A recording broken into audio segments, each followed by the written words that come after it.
Hi everyone, I welcome you all to my YouTube channel. कैसे हैं आप सब? I hope you all are good. So आज हम डिस्कस करेंगे लेक्चर नंबर 2 ऑफ इलेक्ट्रोस्टैटिस्टिक्स एंड आज का जो लेक्चर है that is about charges, Coulomb's law and principle of superposition. कोशिश करेंगे इनको अच्छे से समझाएं. इनके बाद कुछ इनसे रिलेटेड न्यूमेरिकल डिस्कस करेंगे. तो चलिए शुरू करते हैं. The first topic for today is conservation of charge. Conservation of charge. Conservation of charge. Conservation of charge क्या कहता है? ये कहता है कि आप चार्ज को ना तो बना सकते हैं ना मिटा सकते हैं. Charge can neither be created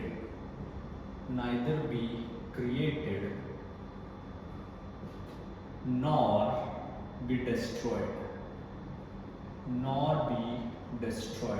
ना तो आप चार्ज को बना सकते हैं ना मिटा सकते हैं. It can only be transferred. केवल ट्रांसफर हो सकता है. and that too as an multiple of fundamental. Integral multiple of fundamental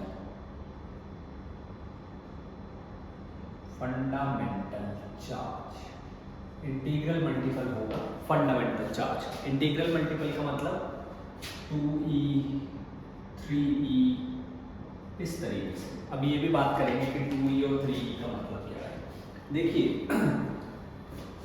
अगर एक आइसोलेटेड सिस्टम है, for isolated system, isolated means which is under, you can say equilibrium. For isolated system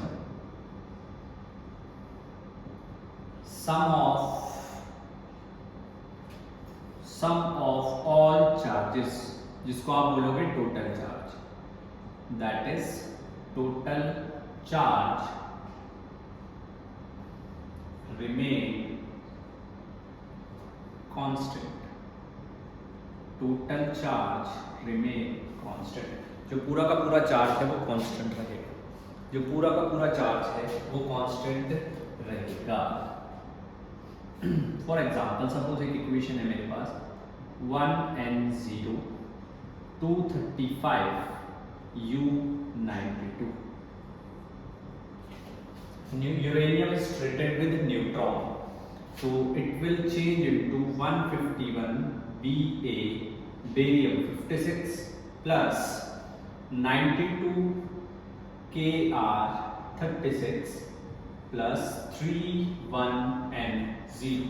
तो अगर आप यहाँ पर number of charge particles, number of electrons देखते हैं तो देखिए number of charge particles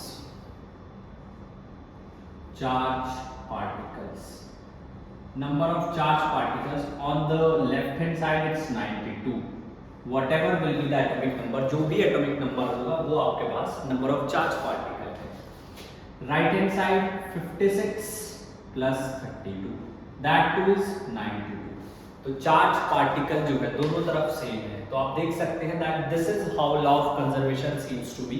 if I have to define an equation, अगर एक इक्वेशन डिफाइन करनी है तो ये आपके पास है law of conservation of charge. दोबारा से सुन लीजिए, चार्ज को ना ही हम बना सकते हैं ना ही मिटा सकते हैं, कंजर्व हो सकता है चार्ज आइसोलेटेड सिस्टम. नेक्स्ट हमारा जो कॉन्सेप्ट है, अब थोड़ा इसके बारे में बात करते हैं, ट्रांसफर के बारे में थोड़ा सा बात करते हैं, जिसको हम बोलते हैं quantization of charge. Quantization of charge को किस तरीके से क्वांटाइज्ड करते हैं. चार्ज को किस तरीके से क्वांटाइज करते हैं, देखिए इसका मतलब क्या है. The smallest charge that exist independently. The smallest charge that exists independently is charge on the smallest charge that exists independently is charge on an electron. सबसे smallest charge है and it is known as fundamental. It is known as fundamental charge, और इसको हम बोलेंगे fundamental charge. सबसे छोटा charge जो exist कर सकता है इंडिपेंडेंटली वो है चार्ज ऑन इलेक्ट्रॉन। उसकी एक स्पेसिफिक वैल्यू भी होती है, E is 1.6 10⁻⁻⁹ coulomb. That is the value, ये सबसे छोटी वैल्यू, इससे छोटा चार्ज नहीं होगा। इसका एक और स्टेटमेंट है, the charge can be existed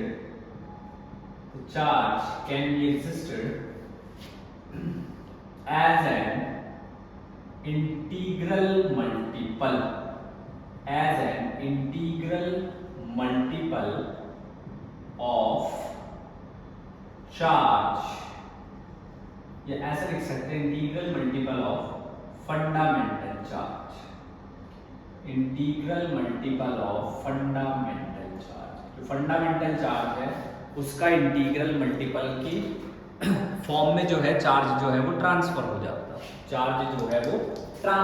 जाता है, यानी कि Q is equals to plus minus NE। इसको बोलते हैं क्वांटाइजेशन ऑफ चार्ज। चार्ज जब भी ट्रांसफर होगा E plus minus 2E plus minus 3E plus minus 4E, इस तरीके से चार्ज कभी भी ऐसे ट्रांसफर नहीं होगा, इस तरीके से ट्रांसफर नहीं होगा। फ्रैक्शन की फॉर्म में चार्ज कभी भी ट्रांसफर नहीं होगा, वो हमेशा इंटीग्रल मल्टीपल की फॉर्म में जो है ट्रांसफर होगा। वीडियो को पॉज करके नोट करते रहिए, नोट्स बहुत जरूरी है। अब कुछ क्वेश्चंस के बारे में बात करते हैं, बेस्ड अपॉन दिस, ये जो आपके सामने है क्वांटाइजेशन ऑफ चार्ज। तो देखो जरा, क्वेश्चन है जैसे number of electrons in 1 coulomb. पिछली वीडियो में हमने आपको बताया था that the unit of charge is coulomb. Charge की जो यूनिट है वो कूलम होती है। नंबर ऑफ इलेक्ट्रॉन्स बताने हैं कितने होंगे। We know that Q is equal to plus minus NE। अभी देखा है, आप चाहे तो प्लस माइनस ना भी लिख के चलेगा। Q की वैल्यू आपके पास 1 कूलम, N हमें कैलकुलेट करना है, E इज स्मॉलेस्ट चार्ज या फंडामेंटल चार्ज 1.6। अब C से C कैंसिल, N जो है वो एक नंबर है 1/1.6 10⁻⁻�90। तो ये आपके पास आ जाएगा 6.25 10⁻18 कूलम। सॉरी, एक कूलम चार्ज के अंदर कितने इलेक्ट्रॉन्स होते हैं? यस, इट्स वेरी लार्ज, बहुत ज्यादा है, लेकिन ये सच है, कितने इलेक्ट्रॉन्स होते हैं। एक और question, can a body hold, क्या कोई बॉडी होल्ड कर सकती है 8 × 10⁻⁻18 कूलम ऑफ चार्ज? क्या कोई बॉडी इतना चार्ज होल्ड कर सकती है? अगर इस तरह का क्वेश्चन आपको मिल जाए तो आपने क्या चेक करना है, you have to find out the value of n। अगर n इंटीजर फॉर्म में आता है तो हो जाएगा, अगर नहीं आता है तो नहीं होगा। तो solution Q is equals to NE, और यहां से n will be 8 × 10⁻⁻18 and E की वैल्यू आप रखोगे 1.6 10⁻⁻9। तो जब आप इसको सॉल्व करोगे 8 × 10 1.6, तो this comes out to be 800/16, n comes out to be 50 आया है। तो यस, बहुत आसानी से कोई भी बॉडी इतना जो चार्ज है उसको होल्ड कर ले, अब नेक्स्ट थिंग हमारे पास अगला जो हमारा concept that is Coulomb's law. Coulomb's law. देखिए, because of this law we are able to know about charge. मैंने पहले लेक्चर में बताया था कि दो प्रोटॉन्स के बीच ग्रेविटेशनल फोर्स कितनी होती है, लेकिन कूलम्स लॉ की वजह से हम लोग ये कैलकुलेट कर पाए थे कि दो इलेक्ट्रॉन्स के बीच इतनी फोर्स होती है, इतनी फोर्स। ये हम कैलकुलेट, अब इसको हम आगे भी कैलकुलेट करेंगे, बट फिलहाल के लिए समझते हैं। देखो, कूलम्स लॉ क्या कहता है, सपोज मेरे पास दो चार्जेस हैं Q1 और Q2, और इनको जो है एक स्पेसिफिक डिस्टेंस से दूर रख दिया है। हम ऐसा मान रहे हैं कि बीच में कोई अगर चार्ज है तो उसकी वजह से इनके बीच जो आपस में फोर्स है उस पर कोई इंपैक्ट नहीं पड़ेगा। तो इनके बीच जो फोर्स ऑफ इंटरेक्शन है, इनके बीच जो फोर्स ऑफ इंटरेक्शन है F, अभी हम ये नहीं बोल रहे कि रिपल्शन है या अट्रैक्शन है, for us right now it is just force of interaction. तो वो डायरेक्टली प्रोपोर्शनल होगी प्रोडक्ट ऑफ चार्जेस के, और वो इनवर्सली प्रोपोर्शनल होगी 1/r² के, 1/r²। तो अगर मैं इसको इकट्ठे लिखता हूं, F इज directly proportional to Q1 Q2 by r²। ये मेरे पास कूलम्स लॉ है। Coulomb's law, force of interaction between two charges separated at a distance of r will be directly proportional to the product of charges and inversely proportional to the square of the distance. So next thing is, अब समझिए थोड़ा सा, जब proportionality का sign आएगा आपको सिर्फ behaviour पता चलेगा। चार्ज का आप मैग्नीट्यूड बढ़ाओगे तो चार्ज बढ़ जाएगा, चार्ज का डिस्टेंस कम करोगे तो फोर्स बढ़ जाएगी, ठीक है, इस तरीके से।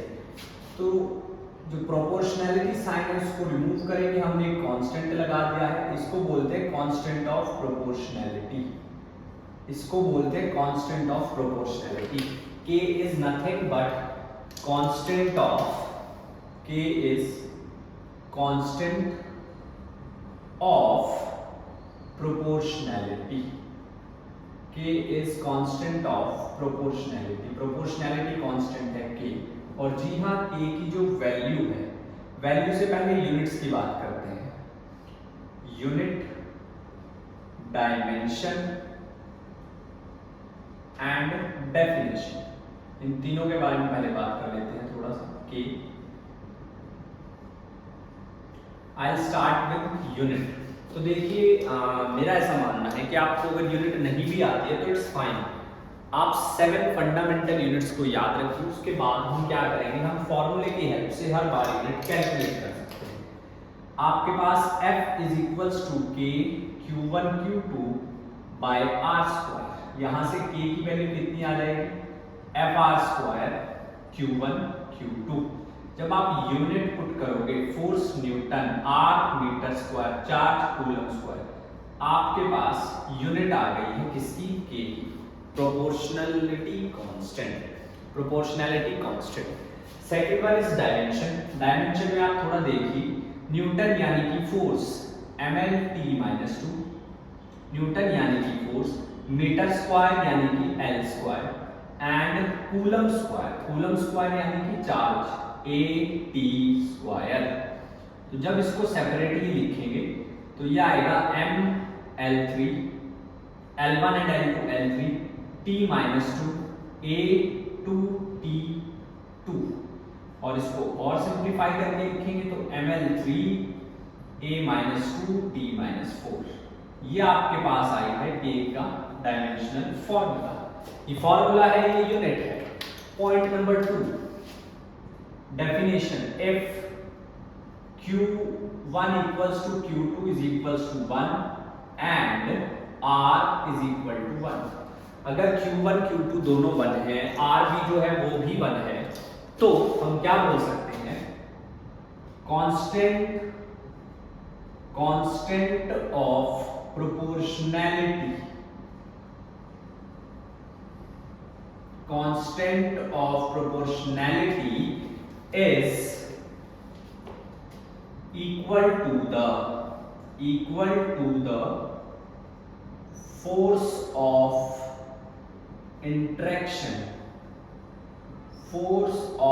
interaction between two charges of unit magnitude, आप ऐसे भी लिख सकते हो two unit charges of unit magnitude each and separated by unit distance, separated by unit distance, unit distance से वो सेपरेटेड है और जो चार्ज है वो भी यूनिटी है, जो चार्ज है वो भी यूनिटी है, यूनिट डिस्टेंस से वो सेपरेटेड है, तो ऐसे उनके बीच जो फोर्स होगी वो K के इक्वल होगी, तो अब हम बोल सकते हैं F is equals to K।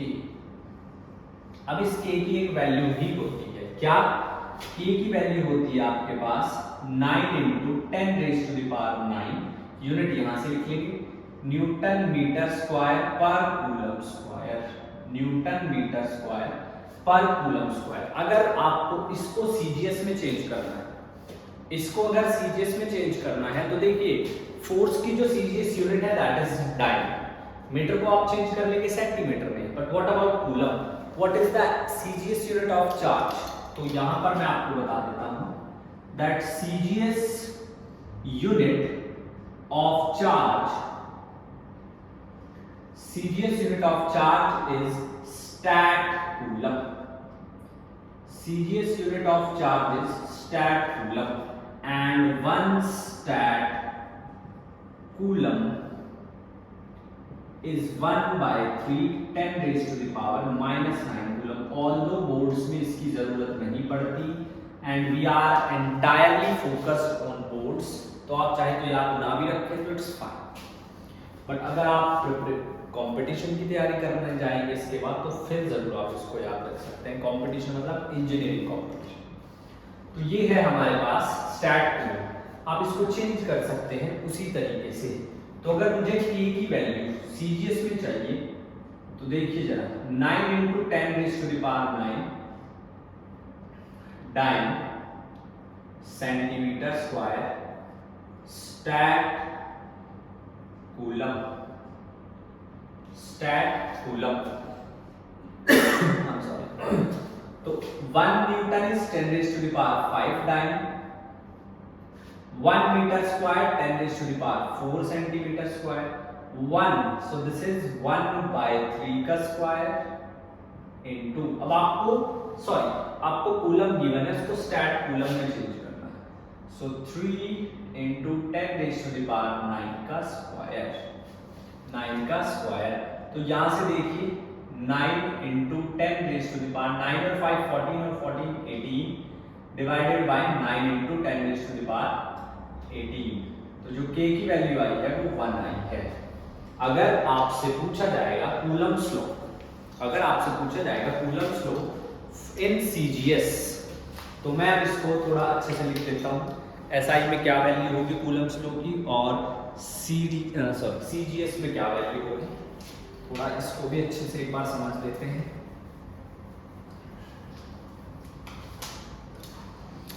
देखिए Coulomb's law will be F is equals to 1 upon sorry K Q1 Q2 upon R square, that is in SI, ये SI में है, और F is equals to Q1 Q2 upon R square, ये CGS के अंदर है।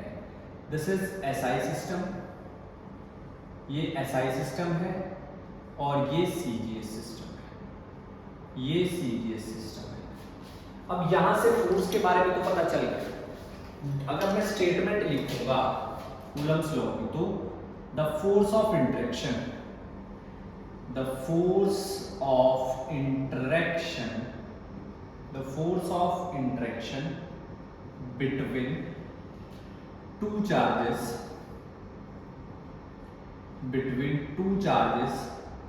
is directly proportional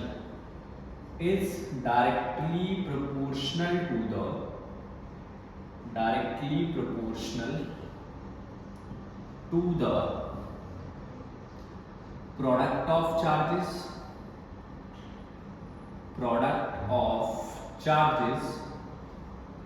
and inversely proportional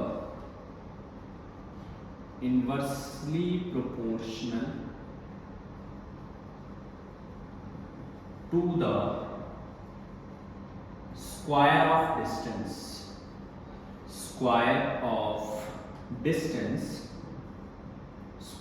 distance between them.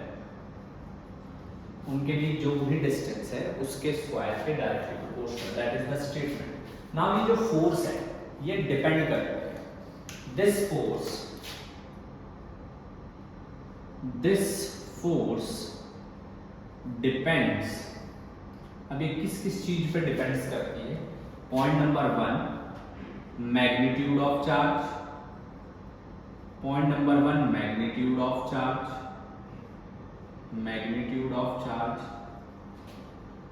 Point number 2 distance between the charges.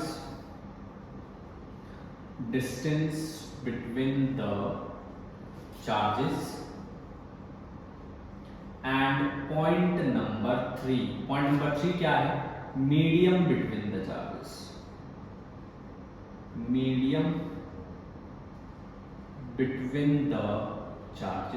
Charges के बीच का मीडियम. अब पहले दो जो हमारे पास पॉइंट्स हैं उनके बारे में हमें पता है, बहुत अच्छे से हमने स्टडी किया है. जो लास्ट वाला पॉइंट है थोड़ा उसको समझने की कोशिश करते हैं. What do we mean by medium between the charges? तो देखिए इसके लिए हम हेडिंग लगाएंगे इलेक्ट्रिकल परमिटिविटी. ऐसे लगते हैं absolute electrical permittivity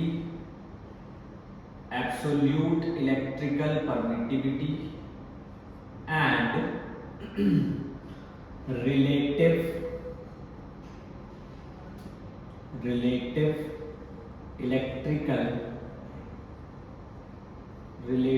electrical permittivity. इसके बारे में थोड़ा सा समझते हैं. एब्सोल्यूट इलेक्ट्रिकल परमिटिविटी क्या है और रिलेटिव इलेक्ट्रिकल परमिटिविटी क्या है, थोड़ा इसके बारे में बात करते हैं.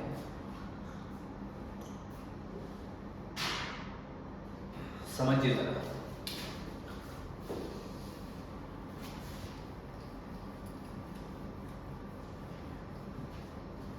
अगर आपको कंटेंट हेल्पफुल लग रहा है तो चैनल को सब्सक्राइब करना मत भूलिएगा, वीडियो को शेयर कीजिए. Education is the most beautiful gift that we got from the nature, from the society. It is the first stair of self dependency. पहली सीढ़ी है आत्मनिर्भरता. चलिए, तो हमारे पास k जो है उसकी वैल्यू होती है कुछ ये 1/4πε0. बट ये किसके लिए है? Free space, vacuum and air. Free space, vacuum and air. तो जो एप्सिलॉन नॉट है इसको बोलते हैं हम एब्सोल्यूट परमिटिविटी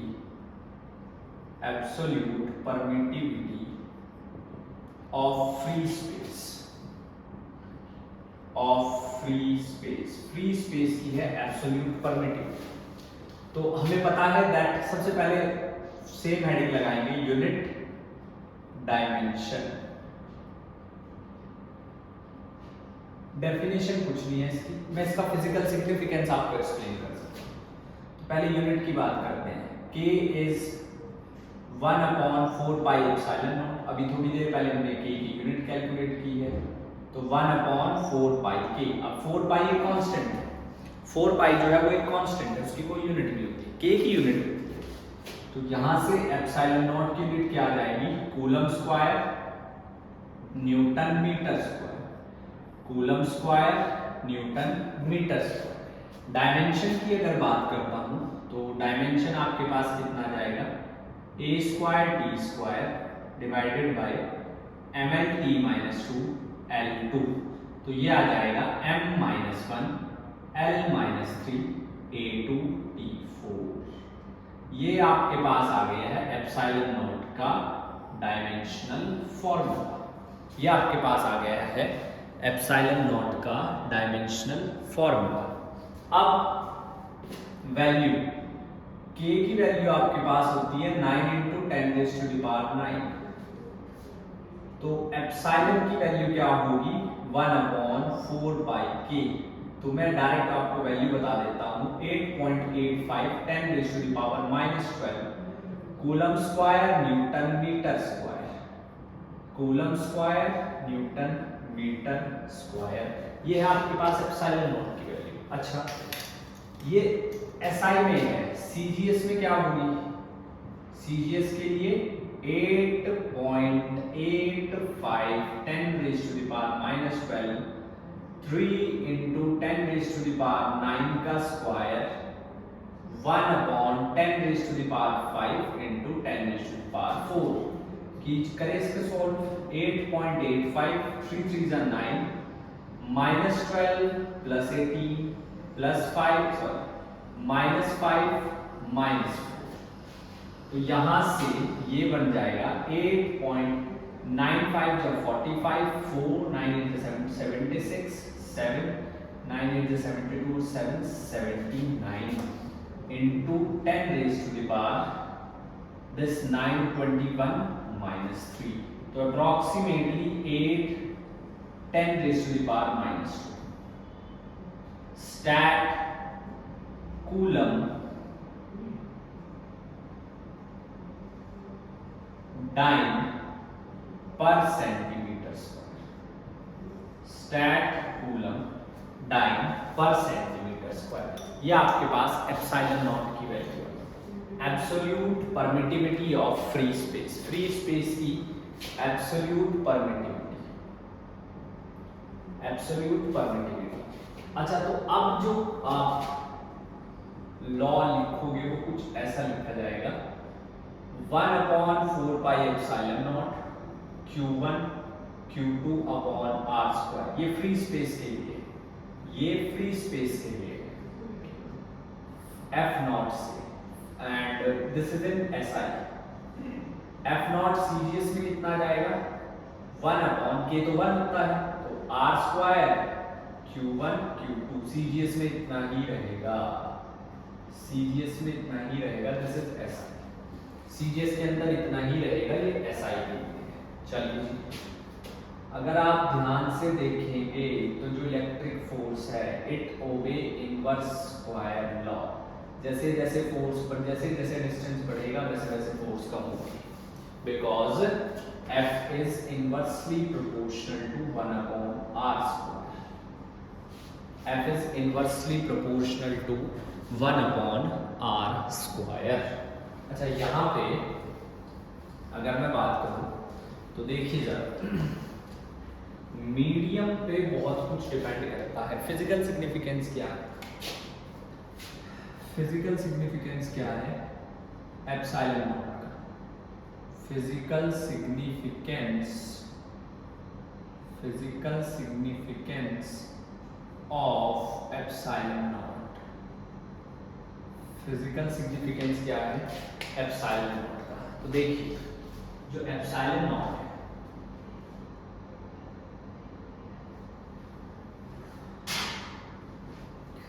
जो एप्सिलॉन नॉट है वो क्या है?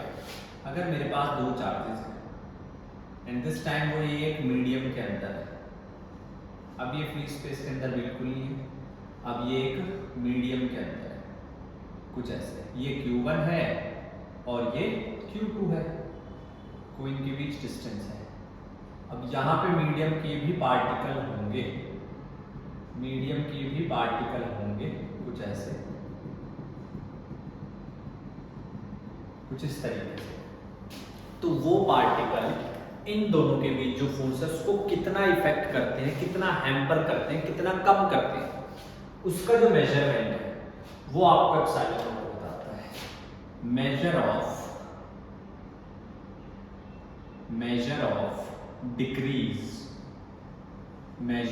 Decrease in force between two charges, between two charges due to the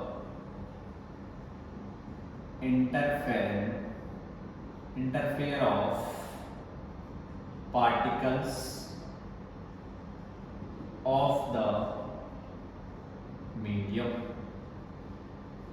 interfere of the particle of the medium की वजह से कितना फोर्स जो है वो कम हो रहा है। इसलिए देखिए ना F जो है वो कैसे डिपेंड है एप्सिलॉन नॉट पे, इनवर्सली। आप एक बार डिस्टेंस को फिक्स कर दीजिए, चार्ज का मैग्नीट्यूड फिक्स कर दीजिए, उसके बाद एप्सिलॉन नॉट को वेरी करिए तो फोर्स भी वेरी होगी, बढ़ेगा एप्सिलॉन नॉट तो फोर्स कम। अगर कोई मीडियम है, फॉर एनी मीडियम, तो मेरे पास फोर्स कितनी हो जाएगी, Fm बोलूंगा, इसको मैं F नॉट बोल रहा हूं, 1/4 pi epsilon Q1 Q2 by r square. The point is that we don't know the value of epsilon. हमें एप्सिलॉन की वैल्यू नहीं पता है। यहाँ पर सवाल ये है कि हमें एप्सिलॉन की वैल्यू नहीं पता है। तो जब हमें एप्सिलॉन की वैल्यू नहीं पता तो कैसे कैलकुलेट करेंगे, that we gonna calculate from relative permittivity, that we are going to calculate from relative permittivity. अब रिलेटिव परमिटिविटी क्या है, ratio of electric permittivity, ratio of electric permittivity of free space with of पहले आएगा medium, of medium with of free space. ये थोड़ा सा अच्छा नहीं है, इसको और थोड़ा तरीके से लिखते हैं, with electric permittivity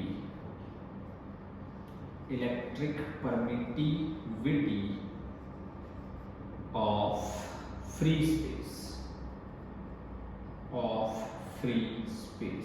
free space की इलेक्ट्रिक परमिटिविटी, तो इस तरीके से जो है हम लोग जो है उसमें इसको यूज करते हैं। अब समझिए थोड़ा और समझिए, जैसे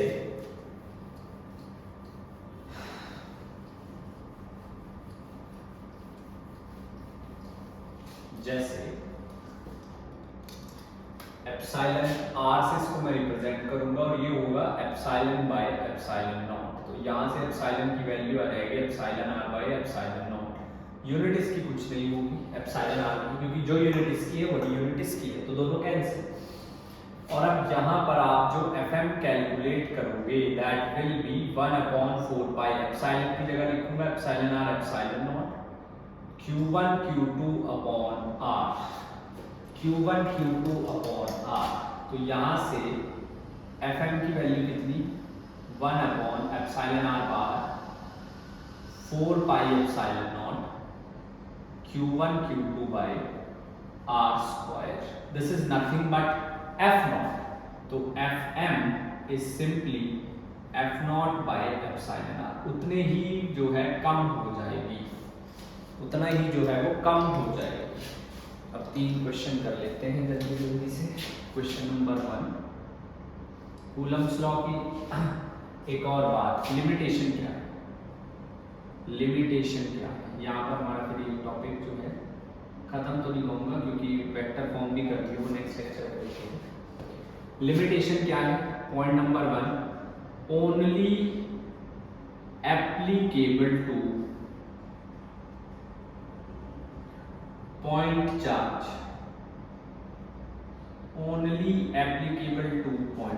केवल पॉइंट चार्ज के लिए एप्लीकेबल है। Point number 2, only applicable if either 1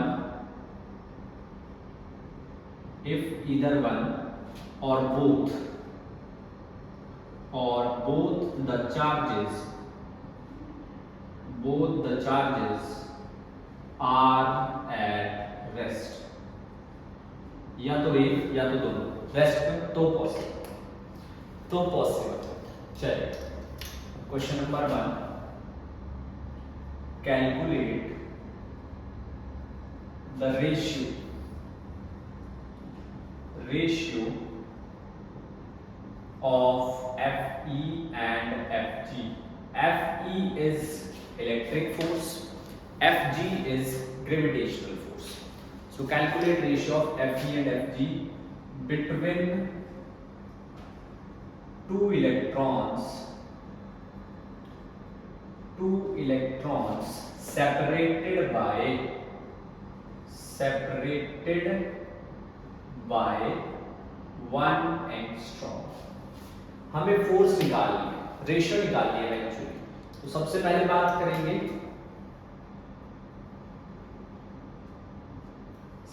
बात करेंगे ग्रेविटेशनल फोर्स की, Fg। तो ये कितना जाएगा, Gm1m2 by r²। Value put करेंगे, आपने क्लास 11th में पढ़ा होगा, 6.67 10⁻⁻11। मास दोनों इलेक्ट्रॉन है तो 9.1 10⁻⁻31 का स्क्वायर, और एंगस्ट्रॉम है तो 10⁻⁻10 का स्क्वायर।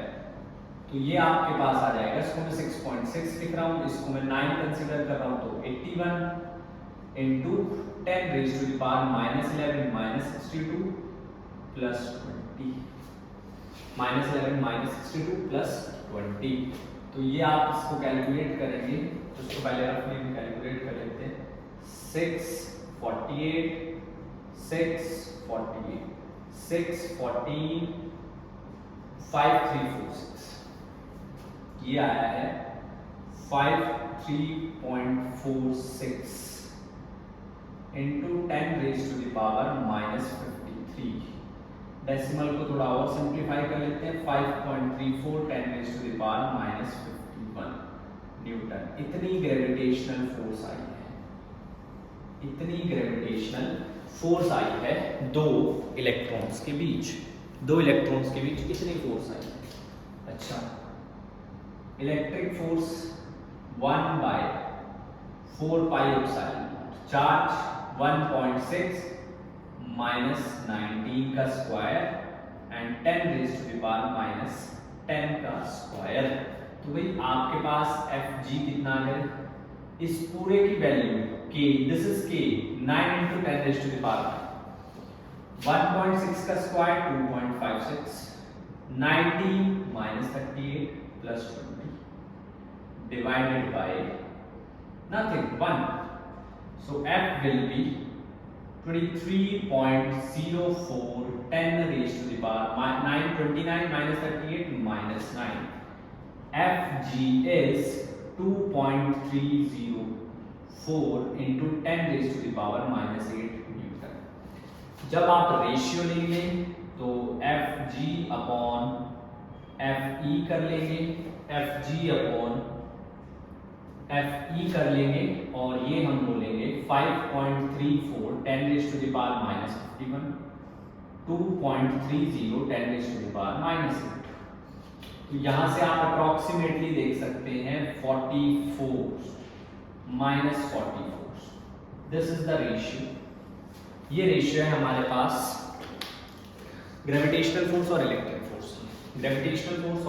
इलेक्ट्रिक फोर्स की, जी। एक और सवाल, एक लास्ट सवाल।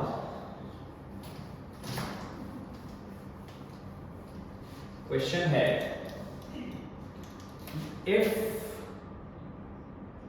the two charges separated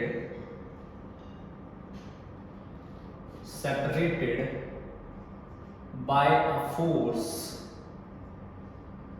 F, separated by a distance, कुछ भी ले लो डिस्टेंस को, हमने बोल दिया R, interact through a force, interact through a force F force के साथ इंटरेक्ट करें। एफ फोर्स के साथ जो है दो चार्ज जो है इंटरेक्ट करते हैं। इफ द होल सिस्टम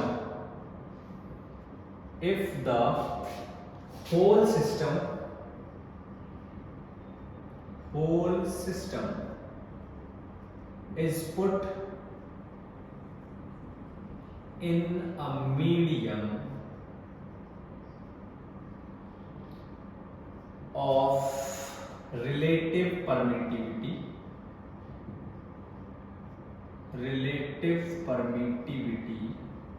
कितनी 4, calculate percentage change in force. Calculate percentage change in force solution. देखिए हमें पता है F is simply F0 by 4, F0 by epsilon r। अभी थोड़ी देर पहले किसी लेक्चर में आपको बताया एप्सिलॉन r कितना है 4, तो आपके पास F कितना आ गया F0 बाय 4, परसेंटेज चेंज निकालेंगे तो F minus F0 by 4 divided by F0 into 100। कितना जाएगा परसेंटेज चेंज? परसेंटेज चेंज आएगा आपके पास 3F0 बाय 4 यानी कि 75%। चलिए एक क्वेश्चन होमवर्क के लिए है।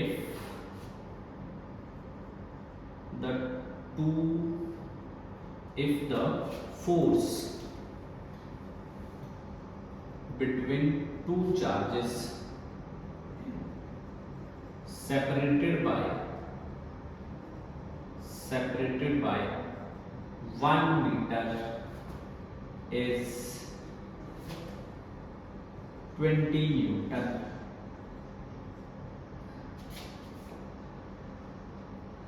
when